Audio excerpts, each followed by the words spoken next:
एक और नया कहानी, दिवाली में चोरी। यह कहानी शुरू होता है चंपापुर नाम के गांव से। उस गांव में एक दिन बहुत ही खतरनाक चोर आता है।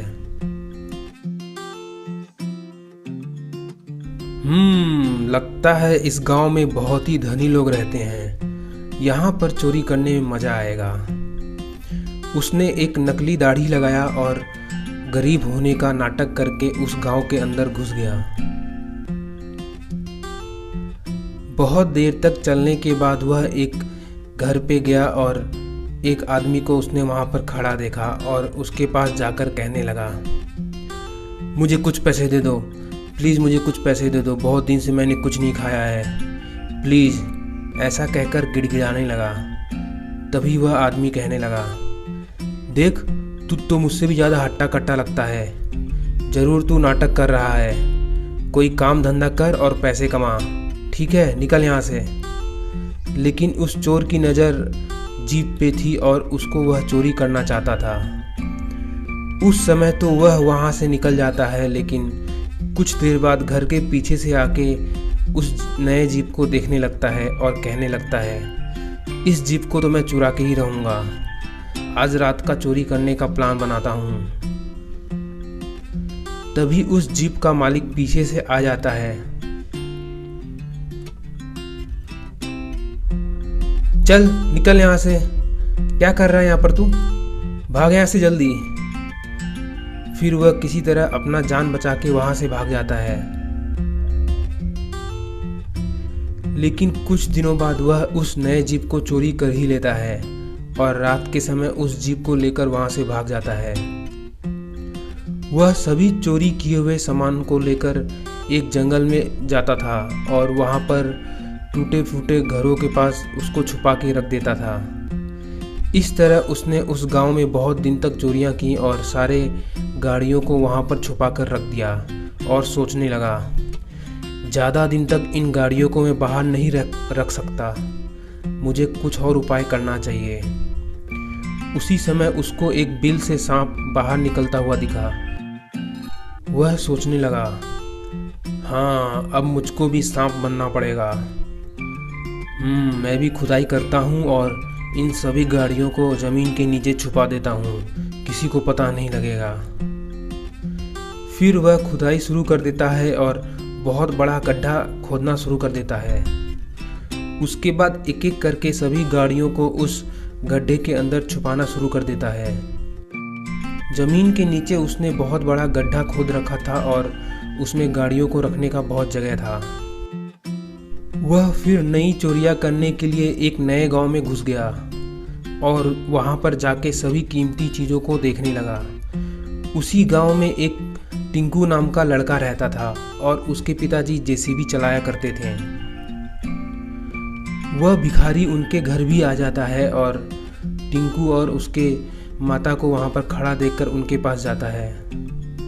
देखो बहुत दिन से मैंने कुछ खाया नहीं है, मुझे कुछ पैसे दे दो प्लीज़ प्लीज़, कुछ पैसे दे दो मुझे।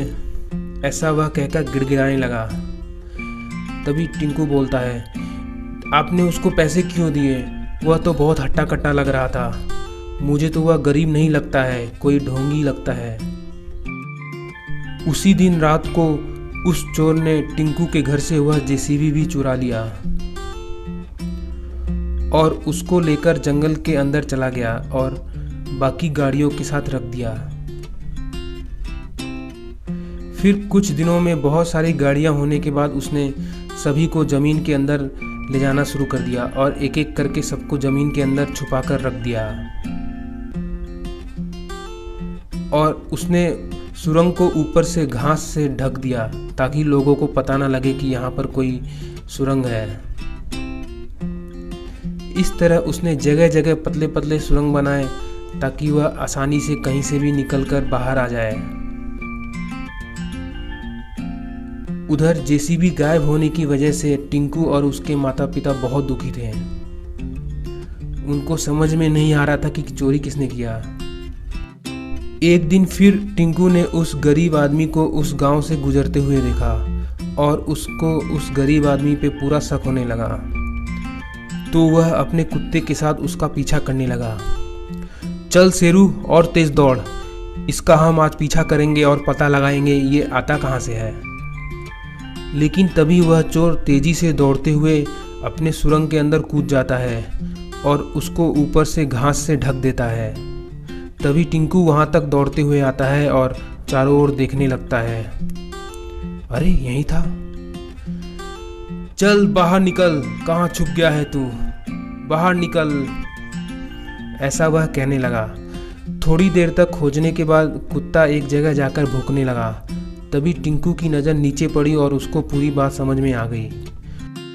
उसने पुलिस वाले को फ़ोन लगाया और कहने लगा, अंकल अंकल जल्दी आइए, आपके लिए बहुत ही अच्छा केस है यहाँ पर। उसके बाद बहुत सारे पुलिस वाले वहाँ पर आ जाते हैं। 2 पुलिस वाले उस सुरंग के अंदर कूद जाते हैं और अंदर जाके दौड़ के उस चोर को पकड़ने का पूरा कोशिश करने लगते हैं और बाकी पुलिस वाले ऊपर से सभी सुरंग के पास खड़े रहते हैं। उधर चोर दौड़ते दौड़ते दूसरे सुरंग से बाहर निकलने की सोच रहा था।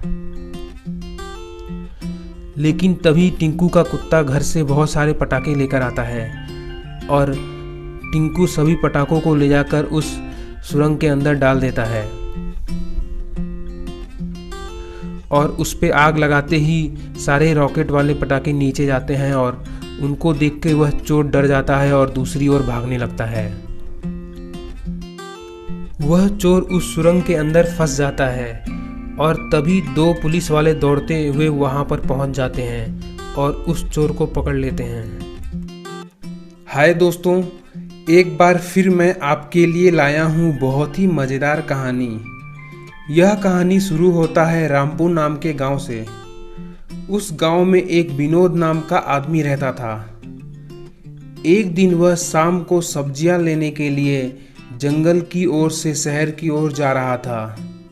तभी उसकी नज़र जंगल में एक पेड़ पे पड़ी और उसने देखा कि वहां पर एक बकरी चलते हुए पेड़ के अंदर घुस गई और उसको अच्छे से देखने के लिए वह फिर उस पेड़ के पास आया और वहां पर उसने देखा कि एक और बकरी उस पेड़ के अंदर जा रही है। उसको कुछ समझ में नहीं आया। उसके बाद वह भी उस पेड़ के पास गया और उसके अंदर जाने लगा और वह भी उसके अंदर चला गया। थोड़ी देर बाद वह दूसरी तरफ एक जादुई दुनिया में आ निकला। वह एक जादुई दुनिया था और वहां पर चारों ओर बहुत सारा खजाना था। बहुत सारे हीरे सोने जैसे वस्तु थे वहां पर और वहां पर अजीब अजीब तरह की चमकने वाली चीज भी थी। वहां पर विनोद ने देखा कि एक राक्षस गुफा के ऊपर लटका हुआ है। विनोद उसके पास गया और कहने लगा, तुम कौन हो और यहाँ पर क्या कर रहे हो? तुम गुफा के ऊपर कैसे लटक गए? मुझे बताओ जल्दी। तभी वह राक्षस बोला, देखो तुम मुझको आज़ाद कर दो, मैं इस जंगल का रखवाला हूँ। कुछ छोटे राक्षसों ने मेरे को यहाँ पर बांध के मेरा जादुई मटका लेकर भाग गए। देखो मुझको तुम पर विश्वास नहीं है, कहीं मैंने तुमको आज़ाद किया तो तुम मुझे खा ना जाओ। तभी वह राक्षस बोला, देखो तुम डरो मत, यहाँ से जाने का कोई रास्ता है ही नहीं। उस पेड़ के द्वारा आए थे तुम, वापस वहाँ से नहीं जा सकते।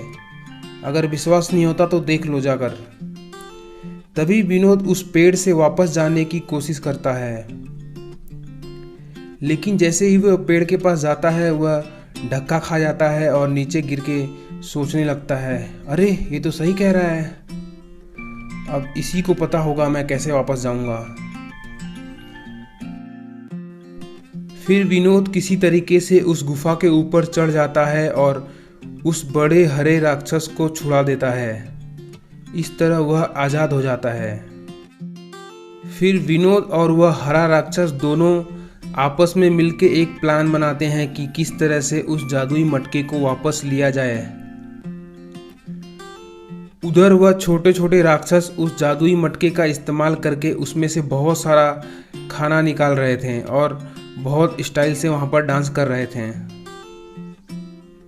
विनोद उस बड़े राक्षस के कंधे पे बैठ जाता है और उसके बाद वह दोनों उन छोटे राक्षस को जंगल में खोजने लगते हैं। थोड़ी देर बाद वह वहाँ पर पहुँच जाते हैं और उसके बाद वह हरा राक्षस आग लगा देता है और चारों ओर आग को देखकर वह छोटे राक्षस वहाँ से भागने लगते हैं और वह बड़ा राक्षस जल्दी से जाके वह मटका ले लेता है। उस बड़े राक्षस ने बोला, देखो तुमने मेरी सहायता की है, तुमको क्या चाहिए मुझे बताओ। तभी विनोद बोलता है, देखो वैसे तो मुझे कुछ नहीं चाहिए, लेकिन अगर एक मोबाइल होता मेरे पास तो बहुत मज़ा आता। वह राक्षस विनोद को एक जादुई बीज देता है और उस बीज के बारे में पूरी बात बताकर उसको वापस अपने घर भेज देता है। विनोद अपने घर आकर अगले दिन उस बीज को बाकी पौधों के साथ अपने घर के पास लगा देता है। कुछ दिनों बाद वह पेड़ बहुत बड़ा हो जाता है और विनोद वहाँ पर उस पेड़ के पास जाता है और राक्षस के बताए हुए मंत्र को बोलना शुरू कर देता है। थोड़ी देर तक मंत्र बोलने के बाद उस पेड़ पे बहुत सारे जादुई मोबाइल फ़ोन आ जाते हैं। यह सब देखकर विनोद बहुत खुश होता है और उसमें से अपना मनपसंद मोबाइल निकाल के उसका इस्तेमाल करने लगता है। इस तरह सब कुछ ठीक ठाक चलता है और गांव में किसी और को भी मोबाइल फ़ोन चाहिए होता तो विनोद उनको भी मोबाइल फ़ोन दे देता। इस तरह गांव वाले मोबाइल फ़ोन पाकर बहुत खुश होते हैं और खुशी खुशी अपने घर चले जाते हैं। उस जादुई पेड़ और मंत्र के बारे में पूरे गांव वालों को पता लग जाता है। उसी गांव में एक चमन नाम का आदमी रहता था। वह सोचता है कि अगर यह पेड़ मुझको मिल गया तो मोबाइल बेचकर बहुत सारे पैसे कमाऊंगा मैं। उसी रात को वह उस जादुई पेड़ को चोरी करने का प्लान बना लेता है और वहाँ पर खुदाई करने वाला मशीन लेकर आता है और उस जादुई पेड़ को जड़ से ही उखाड़ लेता है और उस खुदाई करने वाली मशीन की मदद से उस पेड़ को अपने घर की ओर लेकर चला जाता है। अगले दिन वह उस पेड़ को अपने घर के पास लगा देता है और मंत्र बोलने लगता है। थोड़ी देर बाद उस पेड़ पे बहुत सारे मोबाइल फ़ोन लग जाते हैं और वह एकदम खुश होकर उस मोबाइल का इस्तेमाल करने लगता है। लेकिन जब भी वह कोई भी बटन दबाता और उस मोबाइल का इस्तेमाल करता तो उसमें से छैया छैया और धूम मचाने वाले रिंगटोन ही बजते हैं। उसको समझ में आ चुका था कि सिर्फ विनोद के मंत्र बोलने से ही यह फ़ोन चलेगा। इस तरह वह बहुत परेशान हो गया और अपना सर पटकने लगा और कुछ देर बाद वह वापस विनोद के पास गया और उससे माफ़ी मांगा और उसका जादुई पेड़ उसको वापस कर दिया।